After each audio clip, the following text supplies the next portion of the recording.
what is a TradingView backtester?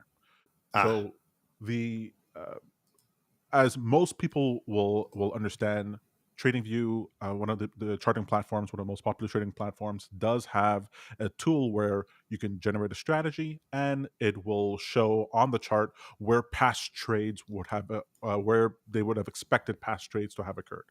And the idea here is that you're testing the performance of your strategy on historical data in order to try to extrapolate future results. However, I wanted to touch on a couple of things that make backtesting different than forward testing. And I wanted to touch on some of the quirks or some of the idiosyncrasies of using the backtester. I just wanted to make there's something important here. The backtester, when TradingView is going through historical candles, it's not necessarily going through every single tick of information that existed on those historical bars. It's going through it's TradingView takes a snapshot of every candle in the past, and sometimes depending on the size of the candle, it's taking multiple snapshots, and it's sort of simulating that experience. So you get sometimes this effect where on when you're live trading or when the strategy is running live, you're getting entries that are slightly different than what would happen if you were backtesting it. But I just wanted to show a couple of options here, if I may, that exist inside a strategy tester in order to try to give yourself um, a little bit more accurate results, or at least try to introduce some volatility within your results so you can get something that resembles more what might happen live. So here on TradingView, we have a strategy that's running, just the chart where the signals would occur, and then our equity curve at the bottom and some stats. And when you're dealing with a strategy in the property settings, you can use there's an option here called use bar magnifier that I recommend that everyone has turned on. I When believe it's only available for certain accounts, though. If you hit the info button, does it tell you which account is required? no, you know what? I did not know if it was on the free account or not. I think it's premium or above, but I might be wrong. It's worth confirming whether your account has access to this feature. But go ahead, Tom. Okay, so if you don't have access to the feature, then definitely you're getting approximations for the past. And when you do use this feature, what it tries to do, although it's not very specific what it does, TradingView goes to a lower time frame than the one on your chart, and tries to and runs the strategy essentially on the lower time frame. So let's say you're on the 15-minute chart, it'll go down ostensibly to the 1 minute chart and then attempt to simulate what the trades would be there. Why is that important?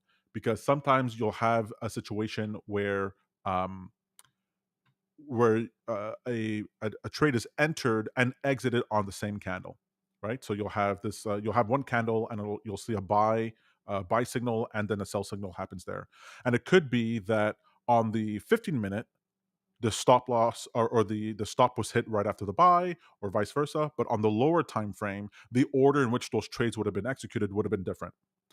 And so when you're using the bar magnifier, you get more granular control over the strategy, and the results happen more like how they would happen live.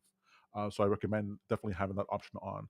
Now, the documentation doesn't state specifically in TradingView if it's using the 1 minute time frame or the 1 second time frame. I don't know how far it goes down, so that you'd have to test on your own for your own plan to see what kind of results you're getting.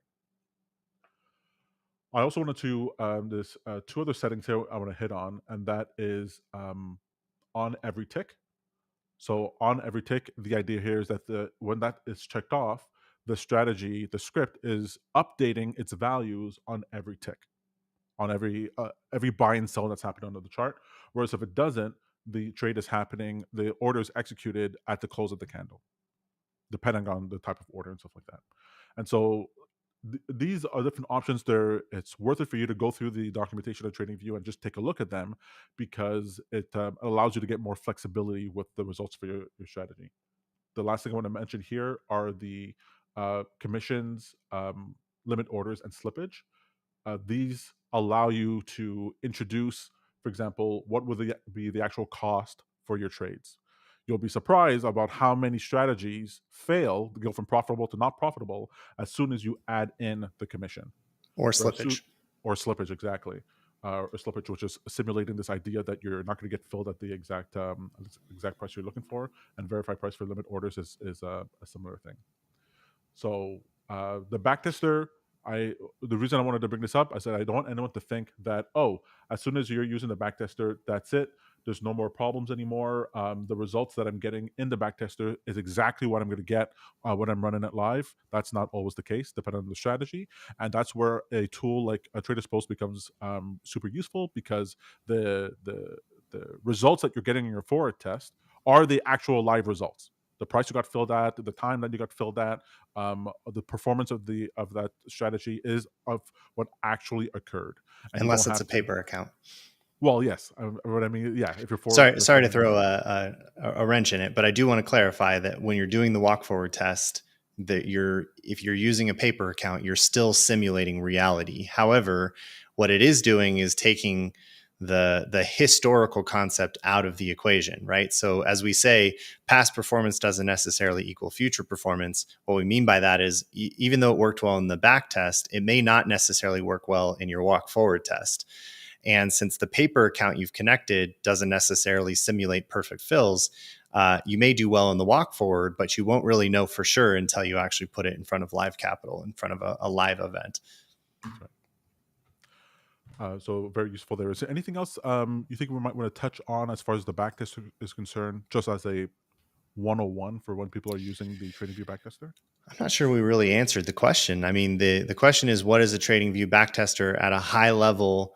It is a way to simulate how a strategy would behave in the past if it took every trade as far back as you can go.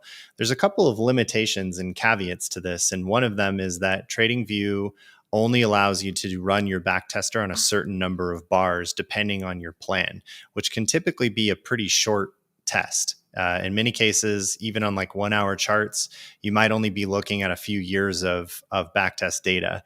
It's nothing like other simulated environments out there that have a rich history of pricing data available, and you can go back 25 years or more to actually test if your strategy would hold up over time.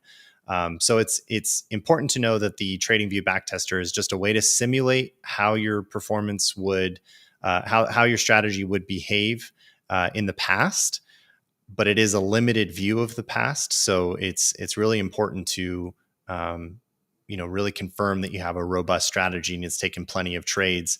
Since we can't get really the time factor, it's important to look at maybe the quantity factor, that it's taken at least 100 trades and you've got at least enough data to feel pretty comfortable with where it's going to go in the future. As always, though, past performance doesn't equal future performance.